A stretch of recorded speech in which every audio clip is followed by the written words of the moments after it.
This is Donna, and we are live in, I keep wanting to say Cincinnati because that's where we were last year. We're in Nashville. We are live at CBA, and I'm just thrilled to be here with Tom, and we're going to talk a little bit about his book that is for all of us, and the true reasons why to be healthy and to actually get moving. And so all of us need that motivation every once in a while.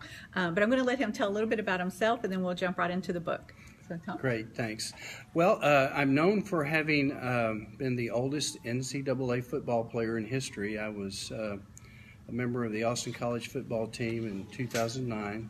I kicked an extra point in the game, so I became the oldest NCAA football player to score a point.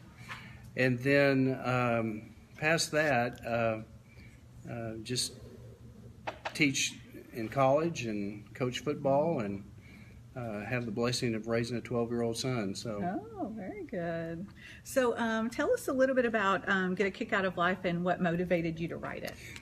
Great question. I have to take you back to 2007 for just a minute, if that's okay. There was a gentleman by the name of Mike Flint, and at the age of 59, he went back to college to finish his senior year playing football. He had been kicked off the team, and he felt like he left his teammates down, etc. Well, reading that story caused me to think, you know what, if you maintain fitness throughout your life, when you get older, you might be able to do that sort of thing.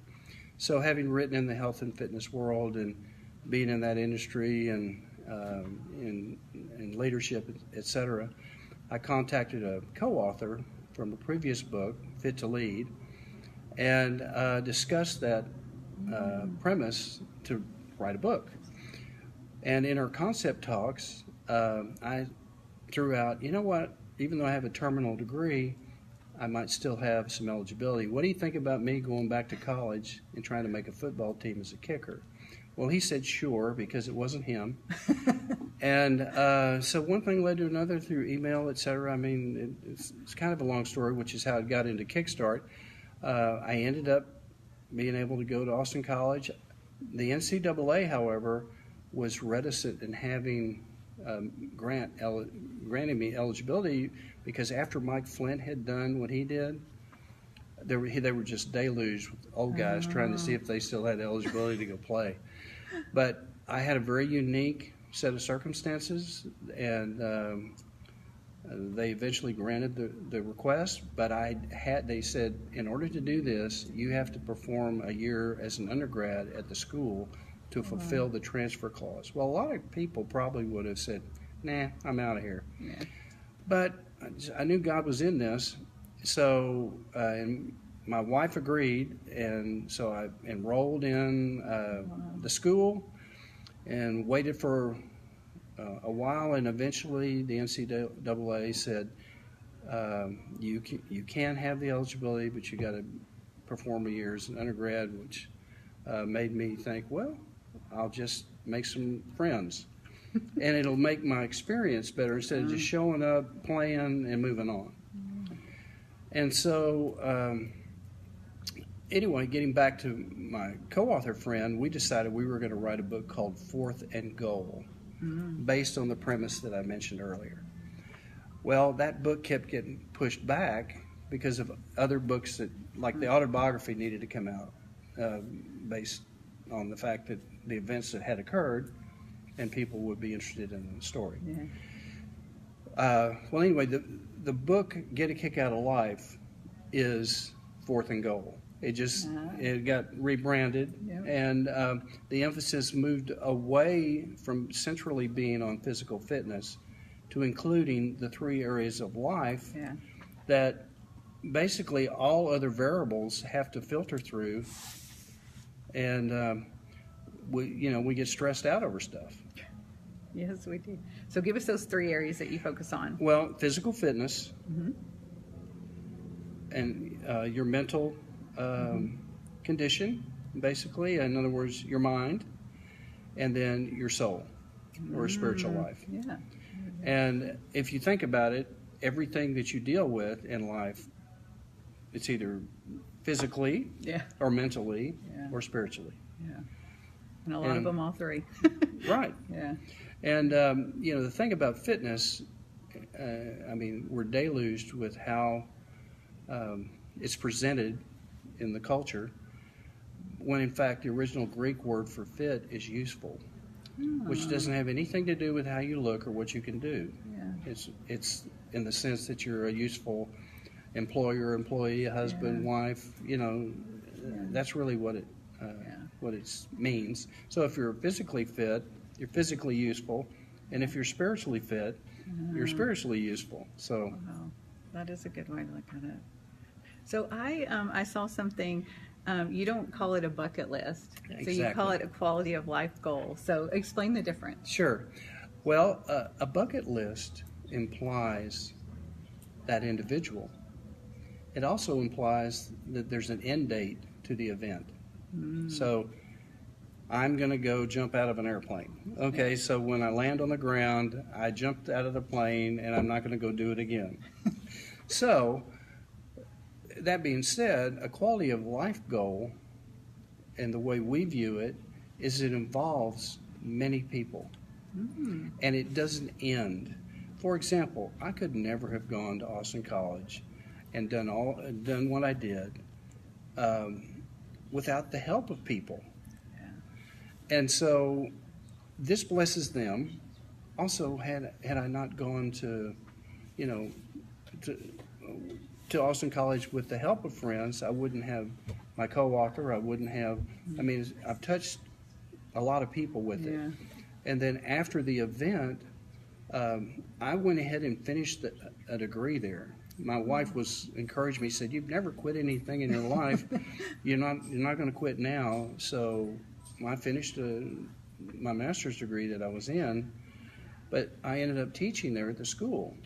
And then they kept me, and I'm still to this day the kicking coach at the school. So do you see how that's continued on? And it's affected other people, and it's not just about me. And so that's what we consider a quality of life goal. I mean, I'm almost 70, and it's like I'm like a 25-year-old grad student, really. So I was going to ask, you were in the real estate industry before, and then you shifted over to physical fitness. Like, what made you do the change? Well, I'd heard a teaching many years ago that 90% of the people, the purpose God has for them is their hobby. And it made me really think. I was, good at real estate stuff, but I got to the place, I had my own company, and the market had a lot to do with it. This is back in the late 80s, and real estate in Texas just went in the toilet, really. That was a help to get me to think about it harder. But I've always worked out, and I've been doing martial arts since 1970. And so I remember one day I was a member at the Cooper Fitness Center in Dallas, and I was jogging around the track, and I remember looking up in the sky saying, "Lord, I would really love to earn my living here." And then one thing led to another. I was asked to be the head martial arts instructor. They'd never had martial arts at the Cooper Fitness Center before. So I started that program, and then I was asked to be a personal trainer. And so I started thinking, well, instead of trying to make this real estate thing work, I'm going to just do this. And so my wife stood behind me and said, "Yeah, that makes sense to her." And so we went from me making a lot of money to making hardly any money for 3.5 years, and it was really dramatic. But as it's turned out, it's really, what I should be doing. I've got a very odd academic background. My undergraduate is in business. One of my masters is in kinesiology, exercise science, and then the one I earned from Austin College is in teaching, and then my doctorate is in leadership. Well, that's who I minister to, so to speak. It's business people. They want to talk to somebody that has done stuff, not it's just thought about it. And so it gives me some credibility when I am in front of people talking about these items. Yeah, no, I agree. So you mentioned martial arts. So I've heard that you've worked out with Chuck Norris and you partied with Elvis. And let me just say I'm a huge Elvis fan. Oh, really? Like, huge. Okay. So let's hear these two stories. Well, they intertwine with Oh. each other. When I started in martial arts, I noticed that there were only 2 or 3 suppliers of the uniforms back then. One was in New Orleans, one was in New York, and I think there was one out in California. I can't recall. And I went to my instructor, he was a former world champion. He actually had fought Chuck for the '66 World Championship and had won. And said, you know, do you want to partner with me with your name and me trying to be a 21-year-old business guy to start an import business? I said, sure. So we flew to Japan and made our deal with one of the trading companies there for uniforms. Well, while I was there, I noticed that there was a portable video tape recorder that was made there, made by Aikai. It was about the size of a briefcase. It hung over your shoulder. It had about a 4-inch by 4-inch monitor in it. You could shoot what you wanted to shoot and then play it back on the monitor, or you could plug it in your TV and look at it like normal. So I brought that back with me. When we came back to the States and went to LA, Chuck met us at the airport because he and Alan were friends. So he invited us to go to the championships, international championships, I think it was that night, and sit ringside. And so, you know, and I'm just along for the ride. And I bring the recorder with me. And as it turned out, Elvis Presley was a big karate fan. I mean, he actually had a karate decal on his guitar when he'd perform, and he would do a lot of karate type moves in his act.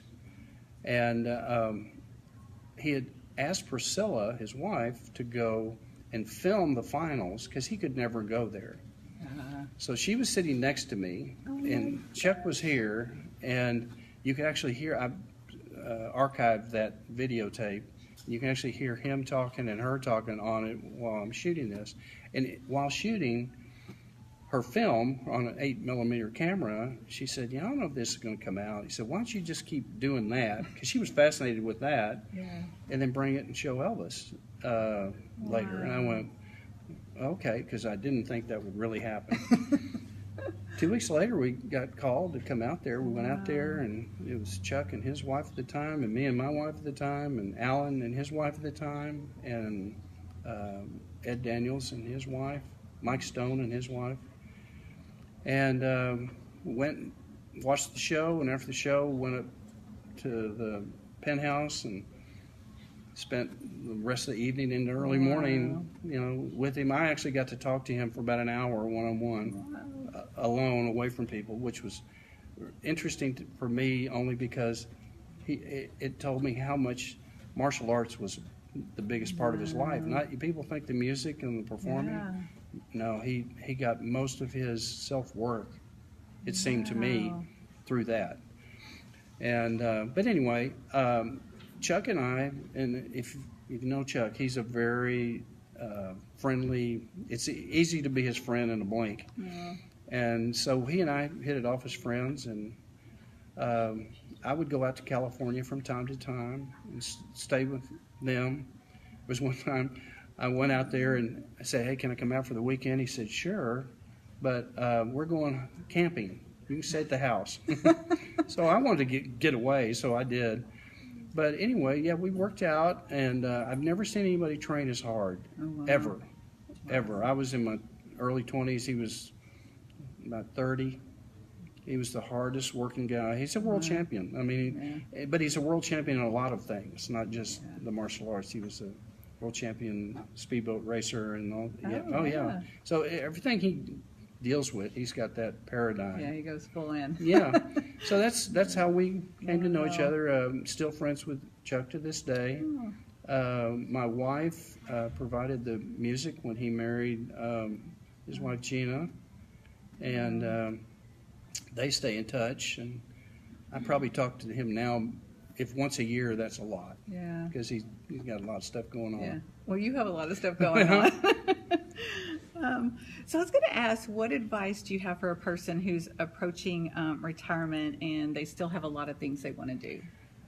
Well, it's also a great question. First thing I would do is encourage them to take inventory of their dreams. The dreams they had when they were kids, the dreams they had middle age, whatever dreams that they've carried with them throughout their life. And then take those before the Lord, and if those were God-given dreams, He's going to give you direction. And be patient with yourself on, you don't want to say, okay, this is it, I know it, let's go get it. You know, it's step by step. And I have, this ring, the Austin College authorized it for me, and it's based off their Hall of Honor ring. And I was able to put on there one thing, and I put on there Psalm 37:4. Oh. And that's what I would encourage people to do, and that's delight in the Lord, and He will give you the desires of your heart. I wanted to be a college football player when I was 19, and fortunately God worked that out, that I didn't do that, because I wouldn't be talking to you right now if I had because I wouldn't have had eligibility, and I would have played for me. Yeah. But when I did it, I played for Him. Wow. And so the other operational variable, I would say, besides taking inventory of your dreams, you need to be teachable. Teachability is crucial. That's how you can have relevance, whether you're young or you're old. And I learned that lesson and carried it with me to Austin College. When I first was embarking on this, let's go back to school and try to play football, I hadn't been in a football culture as a player for 40 years or so. And so I thought I needed to see what are they talking about and everything else. So I called the head football coach of our local high school team and asked him if I could come out and participate with spring football. And he said, well, if it's okay with our city attorney, it's okay with me. So it was okay. And I went out there, and there was a young man who was a very good kicker, very quiet. And I told him, I said, Chase, I'm here to learn. I don't know a thing. Will you help me? And the thing that happened is he did. And I had a daughter that she was a freshman at the time, and she was mortified. Her white-legged old dad was out kicking footballs with varsity. And one day she needed a ride home, and I told her, just wait until I'm through with practice. So she's all grousy by the parking lot. I come walking off the field with Chase, and I introduced them. And I said, Chase, this is my daughter Rachel. Rachel, this is Chase. And I said, Chase, my daughter's very embarrassed that I'm out here. Now, most 17-year-old kids, boys, wouldn't have said anything, kind of chuckled, and he was quiet to begin with. Well, here's what he did. He narrowed his eyes at my daughter and said, there's nothing to be embarrassed about. Wow. And I knew right then I'd become his teammate. So I carried that to Austin College, and I'm teachable. I'm teachable. And so that's what I would say. Inventory your dreams and develop teachability. Yeah. Oh, that's great. Let's end on a question of all the things you've accomplished, which is a lot. Which one are you the most proud of or the most gratified about? Well, without sounding trite or cheesy, I have to say my family. God has blessed me with a wonderful wife, and I've got, I've got children over decades. In other words, I've got a 37-year-old son. I forgot my eldest daughter. A 47-year-old daughter, 37-year-old son, 26-year-old daughter, and a 12-year-old son. You are not kidding. I'm not kidding. And so people will say to me, well, what were you thinking? And I said, well, there's clearly 4 times I wasn't. So, I mean, that's what I have to say. I mean, that's what I've always wanted was a family, and I eventually got there, and I've just been blessed with that. And as far as the other stuff, it's stuff. Wow. You know. That's good. Wow. Thank you so much. Oh, thank you. Thank you. We will put links to the book on the website when we pull this over into the blog. Thank you, guys. Have a good day.